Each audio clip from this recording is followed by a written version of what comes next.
मैं आपका अपना रसायन गुरु डॉक्टर आरपी सर आपके अपने प्यारे से चैनल रसायन गुरु डॉक्टर आरपी सर में स्वागत करता हूं। आज मैं आपको सॉल्यूशन चैप्टर क्लास 12th के एक बहुत ही इंपॉर्टेंट टॉपिक नॉर्मेलिटी को डिस्कस करूंगा। ठीक है बेटा, जो बहुत ही इंपॉर्टेंट पार्ट है, चाहे वो हमारा IIT JEE नीट हो या हमारा बोर्ड एग्जाम हो। बोर्ड एग्जाम में भी चाहे वो CBSE एग्जाम हो चाहे वो ICSE एग्जाम हो, आज मैं आपको इतनी अच्छी ट्रिक्स दूंगा जिससे कि आप आसानी से नॉर्मेलिटी को सॉल्व कर सको। ठीक है बेटा, तो नॉर्मेलिटी को निकालने का, नॉर्मेलिटी क्या होती है, आज हम इसको डिस्कस करेंगे। तो what is the means of normality?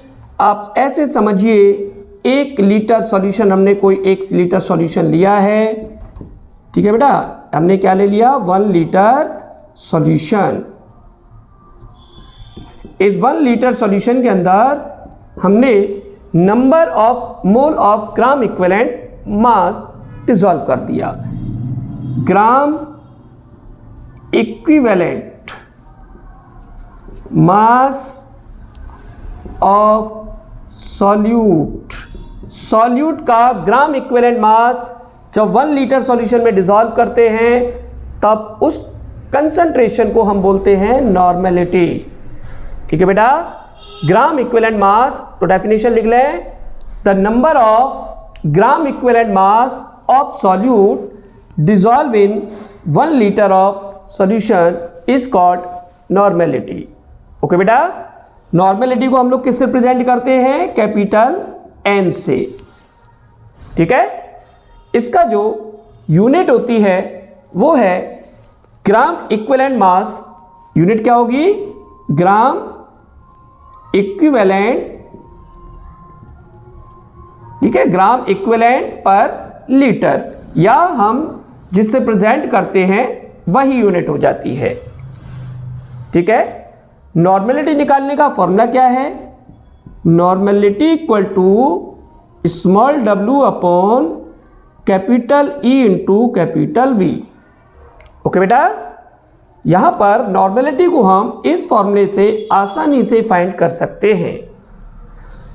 यहां पर W क्या है बेटा? Where W equals to mass of solute, solute का मास, और इसे हमेशा किस में रखना है बेटा? ग्राम में रखना है। किसी में भी दिया हो आप इसे ग्राम में कन्वर्ट करके रखना।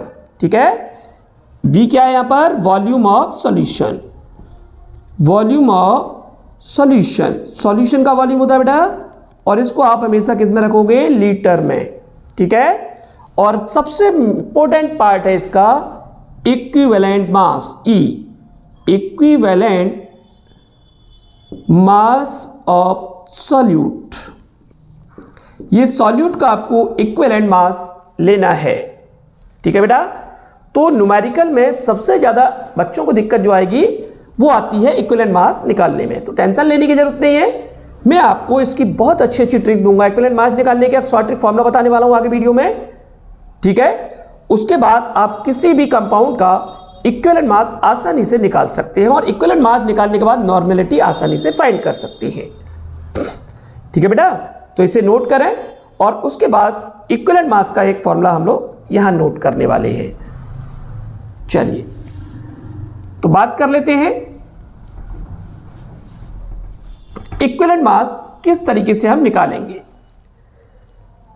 तो इक्विवेलेंट मास निकालने का फॉर्मूला बेटा E इक्वल्स टू होता है मोलर मास, मोलर मास। जिस कंपाउंड का आपको इक्विवेलेंट मास निकालना है सबसे पहले उसका मोलर मास निकाल लीजिए, और अगर वो कंपाउंड एसिड है, ध्यान से समझना बेटा, अगर एसिड है तो H प्लस आयन से डिवाइड कर दो, अगर बेस है तो नंबर ऑफ हाइड्रोक्सिल आयन से डिवाइड कर दो, और अगर सॉल्ट है तो टोटल पॉजिटिव चार्ज से डिवाइड कर दो।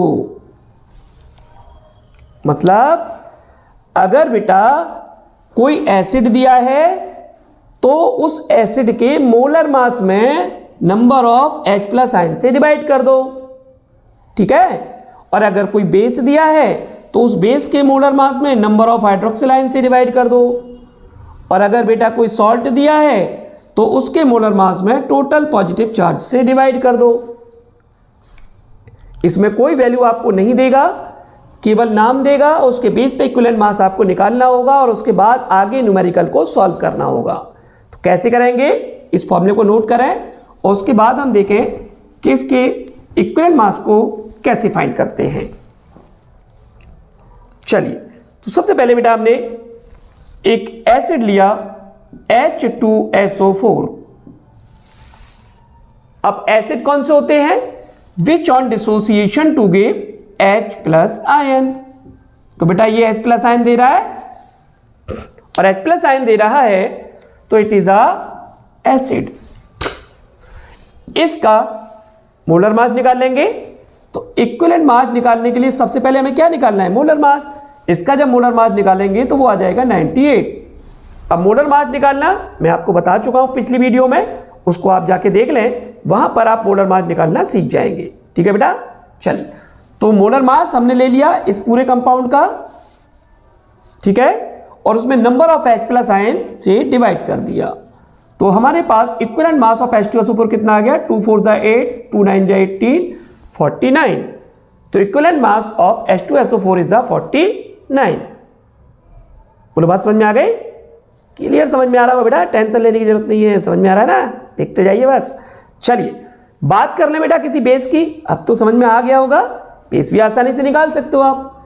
अब कोई बेस लिया आपने, कोई भी बेस ले लो आप, मान के चलो हमने अपना स्ट्रॉन्ग बेस ले लिया NaOH, ठीक है, इसको डिसोसिएशन किया Na positive plus OH negative. तो इसमें number of hydroxyl ion obtain हो रहा है आपको, जो इंडिकेट कर रहा है it is a base. Clear, इसके लिए इक्विवेलेंट मास निकालेंगे, इसका मोलर मास 40 आएगा और टोटल हाइड्रोक्सिल आयन से डिवाइड मार दो, molar mass divide by hydroxyl ion 1 then 40। तो equivalent mass of NaOH is 40। समझ में आ रहा होगा बेटा, ठीक है। चलिए आगे हम सॉल्ट का निकालते हैं। सबसे ज्यादा बच्चों को जो कंफ्यूजन रहता है बेटा वो सॉल्ट में रहता है, तो आपको डरने की जरूरत नहीं है, सॉल्ट भी आप आसानी से निकालने लगोगे। चेक करते हैं,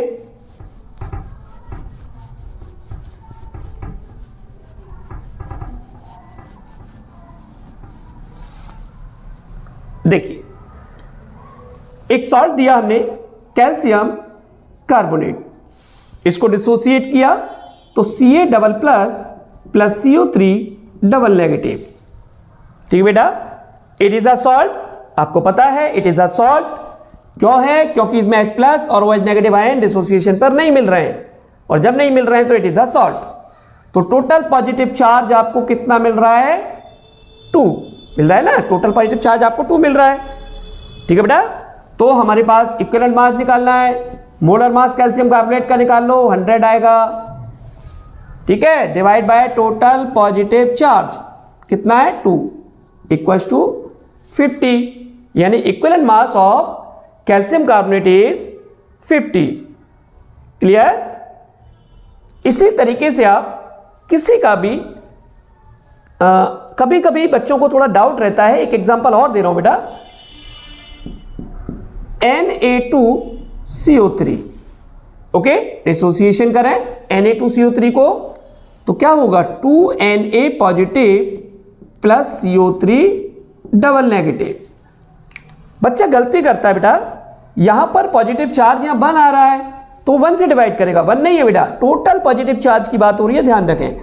Na पॉजिटिव एक सिंगल एलिमेंट Na पर एक पॉजिटिव है, तो यहां तो 2 मॉलिक्यूल है हमारे पास, 2Na है, तो 2 का जब इससे मल्टीप्लाई करेंगे तो टोटल पॉजिटिव चार्ज कितना आ रहा है 2, यानी इसके मोलर मास में 2 से डिवाइड करेंगे तो आंसर आ जाएगा। जैसे इक्विवेलेंट मास निकाला हमने, इसका मोलर मास निकाल के, मोलर मास निकाल दो बेटा, 46 प्लस 12 प्लस 48 6 106, ठीक है बेटा, 106 डिवाइड बाय 2 53।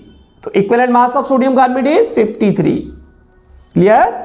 इस तरीके से आप आसानी से इक्विवेलेंट मास फाइंड कर सकते हो। क्लियर बेटा, एसिड का निकालना हो या बेस का निकालना हो या सॉल्ट का निकालना हो, आसानी से आप निकाल लोगे। अब एक क्वेश्चन करते हैं, नॉर्मेलिटी पर इक्विवेलेंट मास निकालना हमने सीख लिया, तो अब हम इक्विवेलेंट मास की हेल्प से नॉर्मेलिटी के क्वेश्चंस को आसानी से सॉल्व कर सकते हैं। तो एक क्वेश्चन करते हैं, ठीक है। 80 ग्राम NaOH dissolve in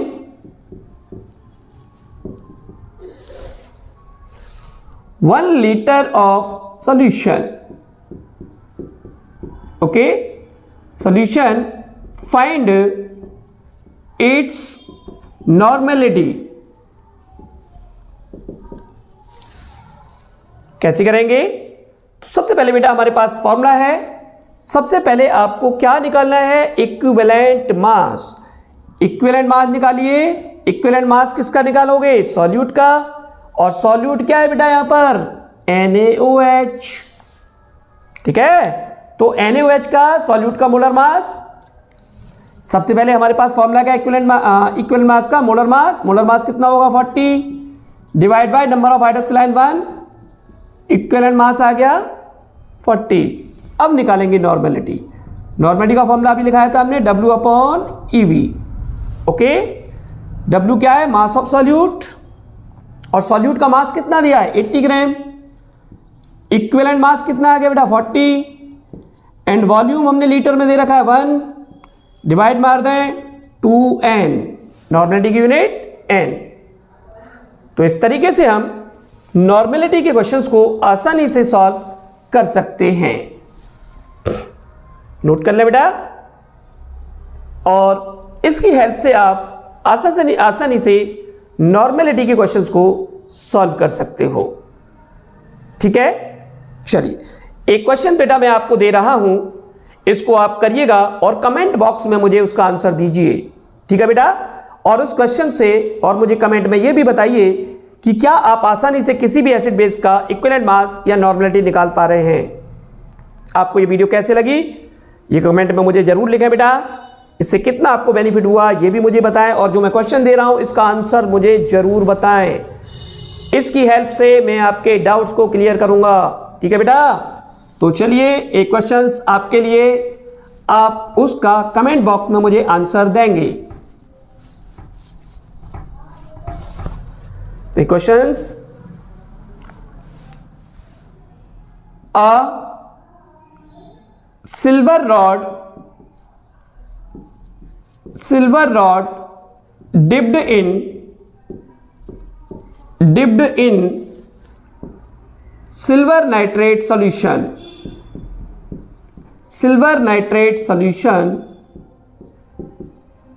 Okay बेटा, find a silver rod dipped in silver nitrate solution. Find equivalent mass of metal rod.